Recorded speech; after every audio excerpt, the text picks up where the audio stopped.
واقعہ ہوا ہے بنوں میں،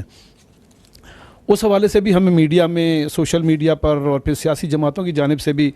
بہت تنقید دیکھنے میں آ رہی ہے، شور ہو رہا ہے اس واقعے کے حوالے سے۔ وہ جو امن مارچ تھا وہاں پر، اور اس پر بھی فوج کو ہی مورد الزام جو ہے وہ ٹھہرانے کی کوشش کی جا رہی ہے، اور یہ کہا جا رہا ہے کہ جی فوج کی جانب سے فائرنگ ہوئی جس سے ہلاکت بھی ہوئی اور لوگ زخمی بھی ہوئے۔ آپ ہمیں اس حوالے سے ذرا کوئی بتائیے گا کہ حقیقی صورتحال کیا ہے؟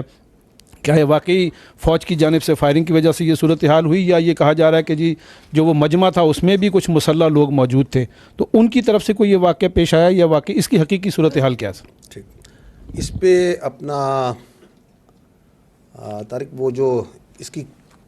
آئی تھنک وہ جو کلپس ہے کوئی اس کے جو بنوں کے وہ تھوڑے ارینج کریں، منگوائیں، تاکہ وہ میں دکھا سکوں کہ واٹ ایکچولی ہیپنڈ۔